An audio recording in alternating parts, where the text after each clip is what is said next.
नमस्कार बच्चों। हम कर रहे हैं शिक्षा निदेशालय राष्ट्रीय राजधानी क्षेत्र दिल्ली की तरफ से दिए गए सैंपल पेपर को। ठीक है, यह जो सैंपल पेपर है ये सोशल साइंस का पेपर है प्यारे बच्चों। ये क्लास 6 के बच्चों के लिए और ये प्रैक्टिस पेपर है। ठीक है, तो ये जो पेपर आपका है 60 नंबर का होगा और समय होगा 2.5 घंटे का। ठीक है, तो आज की इस वीडियो में हम इस सैंपल पेपर के पार्ट 2 यानी कि सेकेंड भाग को डिस्कस करने वाले हैं। यानी इसके पहले के पार्ट को हमने वीडियो नंबर फर्स्ट में कंप्लीट रूप से बना रखा है। तो अगर आपने फर्स्ट वीडियो को नहीं देखा है तो ज़रूर देख लीजिए, क्योंकि आज की वीडियो हम सेकेंड पार्ट को करने वाले हैं। ठीक है, यानी कि ये सारे जो क्वेश्चन है सेक्शन ए के, इसको हमने फर्स्ट पार्ट में कंप्लीट रूप से कर लिया है। ठीक है प्यारे बच्चों, तो आज हम क्या है सेकेंड पार्ट से शुरू करने वाले हैं। यानी इन सारे क्वेश्चनों को हम पार्ट फर्स्ट में हमने पहले ही डिस्कस कर चुके हैं, देख चुके हैं। तो अगर आपने उस वीडियो को नहीं देखा है तो प्लेलिस्ट से जाकर देख लीजिए, डिस्क्रिप्शन बॉक्स में भी उस वीडियो का लिंक दे दिया जाएगा बच्चों। ठीक है, तो अब हम शुरू करते हैं इस वीडियो में सेकंड पार्ट को, यानी कि सेक्शन बी से शुरू करते हैं, जो बहुत ही महत्वपूर्ण सारे क्वेश्चन। यानी ये आपका सैम्पल पेपर है, इस सैम्पल पेपर को एग्जाम से पहले जरूर करके जाएँ, जिससे बहुत सारे जो क्वेश्चन है इस वीडियो से रिपीट होने वाले हैं। क्योंकि सैम्पल पेपर का मतलब ये होता है कि इस टाइप से क्वेश्चन आने वाले हैं। अब कोई ज़रूरी नहीं कि प्यारे बच्चों आ ही सकते हैं, लेकिन बहुत सारे ऐसे क्वेश्चन होते हैं जो रिपीट होते हैं। ठीक है, तो आज की इस वीडियो हम सेकंड पार्ट को करने वाले हैं, यानी कि लघु उत्तरीय प्रश्न यानी क्वेश्चन नंबर 2 से 5 तक डिस्कस करने वाले हैं। ठीक है, सेकेंड क्वेश्चन में आपको करना है कि पृथ्वी को सौरमंडल का सबसे अद्भुत ग्रह क्यों कहा जाता है। या तो ये क्वेश्चन करिए या तो ये क्वेश्चन करिए। ठीक है, इसके बाद हम थर्ड क्वेश्चन करने वाले हैं और इसके बाद क्वेश्चन नंबर 4 को करने वाले हैं। ठीक है, इसी प्रकार से क्वेश्चन नंबर 5 को भी देखेंगे प्यारे बच्चों, और इसके बाद हम करने वाले हैं सेक्शन नंबर सी को। ठीक है, सी में यानी कि दीर्घ उत्तरीय प्रश्न देखेंगे 6 नंबर वाले। क्वेश्चन नंबर 6 को करना है, या तो ये करिए या तो ये करिए। ठीक है, आप फिर क्वेश्चन नंबर 7 को करेंगे। ठीक है, चलिए देखते हैं इस क्वेश्चन का आंसर। तो प्यारे बच्चों क्वेश्चन नंबर सेकेंड था इसमें कि पृथ्वी को सौरमंडल का सबसे अद्भुत ग्रह क्यों कहा जाता है। तो इस क्वेश्चन का आंसर है कि जीवन के लिए अनुकूल परिस्थितियां संभवतः केवल पृथ्वी पर ही पाई जाती हैं। पृथ्वी न तो अधिक गर्म है और न ही अधिक ठंडी, इसलिए ये सौरमंडल का सबसे अद्भुत ग्रह है। ठीक है बच्चों, अब सेकेंड क्वेश्चन इसका पार्ट देखते हैं अथवा वाला, यानी या तो ये करना है क्वेश्चन आपको या तो ये क्वेश्चन करिए। ठीक है, जो आपको अच्छा लगा वे पेपर में कर लीजिएगा, अथवा इन सारे सैंपल पेपर को अपनी कॉपी पे जरूर नोट करें। चलिए आगे क्वेश्चन है कि ध्रुव तारे की सहायता से आप रात के समय दिशाओं का निर्धारण कैसे कर सकते हैं। तो इसका आंसर है प्यारे बच्चों कि प्राचीन समय में लोग तारों को देखकर दिशाओं का अनुमान लगाते थे। उत्तर दिशा का अनुमान उत्तर के तारे द्वारा लगाया जाता था, क्योंकि यह ठीक उत्तरी ध्रुव के ऊपर दिखाई देता है। आकाश में यह सदैव एक ही दिशा में स्थित रहता है। ठीक है, इसको ये काट देंगे। ठीक है, चलिए अगला क्वेश्चन देखते हैं बच्चों। क्वेश्चन नंबर 3 है यहाँ पर बच्चों कि जब भारत में शाम के 5:30 बजते हैं तब लंदन में दोपहर के 12 बजते हैं। इसका कारण स्पष्ट कीजिए। तो इसका आंसर देखते हैं कि भारत और लंदन के समय में 5.5 घंटों का अंतर है। ठीक है, भारत ग्रीनविच से पूर्व में 82.5 पूर्वी देशांतर में स्थित है और देशांतर की प्रत्येक डिग्री के बीच 4 मिनट का समय अंतराल है। और चूँकि भारत क्या है पूर्व में स्थित है, तो अतः यहाँ का समय क्या है ग्रीनविच से समय से आगे होता है। क्योंकि आप जानते हैं ग्लोब पर क्या होता है प्यारे बच्चों की, जैसे ये ग्लोब मान लीजिए है, तो यहाँ पर जो हम देशांतर के रूप में बांटते हैं, तो ये आपका पूर्वी देशांतर हो गया, ये पश्चिमी देशांतर हो गया।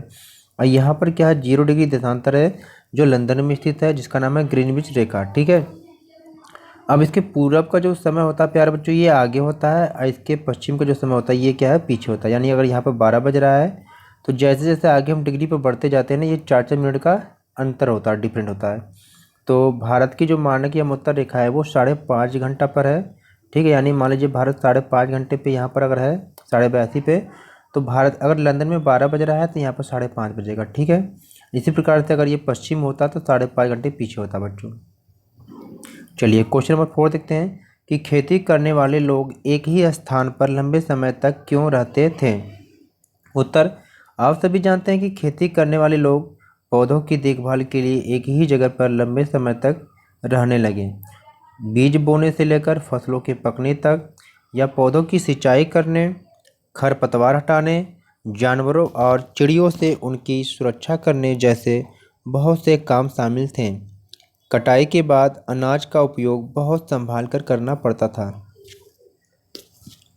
क्वेश्चन 5 है बच्चों, कृषकों पशुपालकों का जीवन आखिर तक खाद्य संग्राहकों के जीवन से कितना भिन्न था। यानी कि जो खेती करने वाले हैं या पशु को पालते हैं या जो शिकार करने वाले हैं या भोजन को इकट्ठा करने वाले हैं, इन दोनों के जीवन में कितना अंतर था, ये पूछा जा रहा है। चलिए देखते हैं। तो यहाँ पर लिखेंगे कृषकों पशुपालकों का जीवन, यहाँ पर लिखेंगे आखिर तक खाद्य संग्राहकों का जीवन। ठीक है, तो यहाँ पर देखते हैं दोनों को डिफरेंट करने के लिए बच्चों। पहला है डिफरेंट कि भोजन के लिए खेती यानी कृषि करते थे तथा अनाज उगाते थे। आखिर तक क्या करते थे, भोजन के लिए जंगली जानवरों का शिकार करते थे।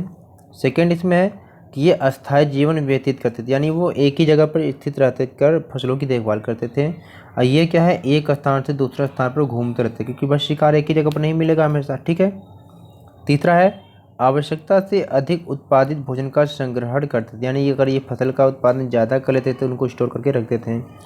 और शिकारी क्या करते थे, अतिरिक्त भोजन का संग्रहण नहीं करते थे। ठीक है, चलिए अब सेक्शन सी को देखते हैं, खंड ग, जो क्वेश्चन नंबर 5 से 6 तक करना है, 4 अंक वाले हैं। ठीक है, चलिए क्वेश्चन नंबर 6 को देखते हैं कि पृथ्वी के 3 ताप कटिबंध कौन से हैं, संक्षेप में बताना। तो पृथ्वी के जो 3 ताप कटिबंध है उसमें हम देखते हैं। तो पहला क्या यहाँ पर आता है, उष्णकटिबंध, शीतोष्णकटिबंध, शीत कटिबंध। ठीक है, तो चलिए संक्षिप्त में इनकी हम व्याख्या देख लेते हैं। तो उष्णकटिबंध मतलब क्या होता है, समझने की कोशिश करेंगे प्यारे बच्चों ग्लोब के माध्यम से। जैसे मान लीजिए एक ग्लोब है, पृथ्वी है, तो एक काल्पनिक रेखा है जो पृथ्वी को 2 भागों में बांटती है, जिसका नाम भूमध्य रेखा है। इसके उत्तर में भी एक काल्पनिक रेखा है जो पृथ्वी को 2 भागों में बांटती है, इसका मान कितना है, 23.5 डिग्री है, नाम है कर्क रेखा। दक्षिण में भी ठीक इसी प्रकार से है, 23.5 डिग्री पर क्या है, एक काल्पनिक रेखा है जिसका नाम क्या है, मकर रेखा। ठीक है, ये कर्क रेखा है बच्चों। ठीक है, और ये आपका क्या है, मकर रेखा है। और ये जो बीच का है ये भूमध्य रेखा है। ठीक है, उम्मीद करते हैं कि आपको समझ में आ रहा होगा, ये भूमध्य रेखा है।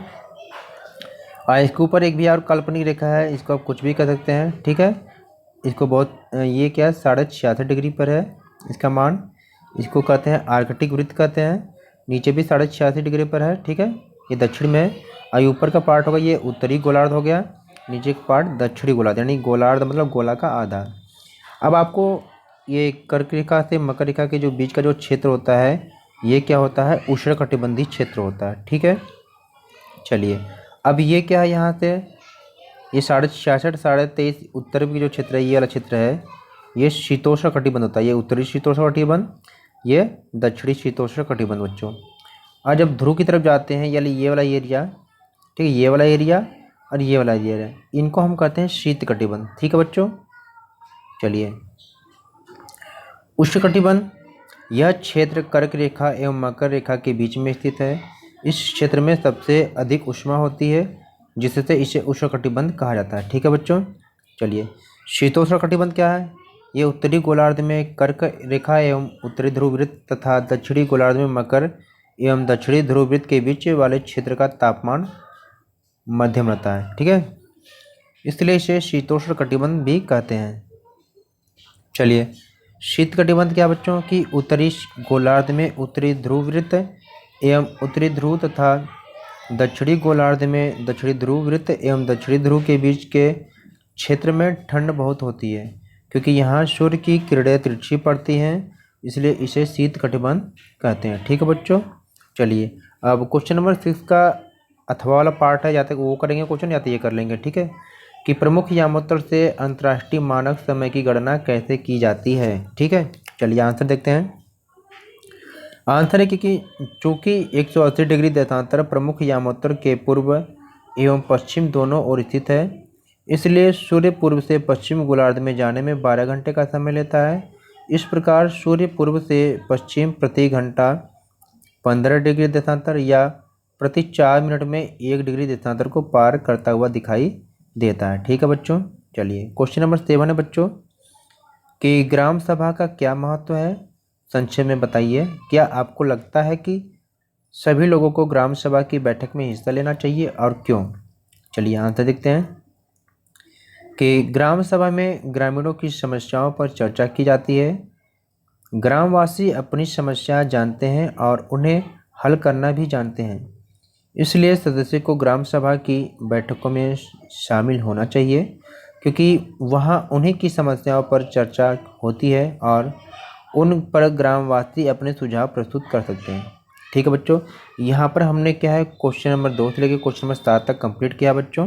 ठीक है, तो प्यारे बच्चों, इसी तरह की वीडियो को देखने के लिए वीडियो को लाइक करें और दोस्तों के साथ शेयर ज़रूर करें और चैनल को सब्सक्राइब जरूर करें, जिससे आप अपने एग्ज़ाम की तैयारी सही प्रकार से कर सकें। तो इस वीडियो में हमने क्वेश्चन नंबर 2 से यानी कि खंड ख सेक्शन बी से लेकर, ठीक है, सेक्शन बी से लेकर सेक्शन सी तक हमने कंप्लीट किया। ठीक है, यानी खंड ग तक किया बच्चों। क्वेश्चन नंबर 6, 7 को कंप्लीट किया। ठीक है, अब बच्चों आगे के जो सेक्शन है क्वेश्चन नंबर 8 से 11 तक यानी सेक्शन डी वाले पार्ट को हम क्या है नेक्स्ट वीडियो में लेकर आएंगे। ठीक है, तो आगे की वीडियो को देखने के लिए चैनल को सब्सक्राइब करें। कहीं ऐसा ना हो कि चैनल आपसे छूट जाए और आप आगे के क्वेश्चन को कंप्लीट रूप से कर ना पाएँ, क्योंकि हमारे वीडियो में क्या है क्वेश्चन के साथ आंसर भी कराया जाता है। ठीक है बच्चों, फिर मिलते हैं नेक्स्ट पार्ट में, तब तक नमस्कार।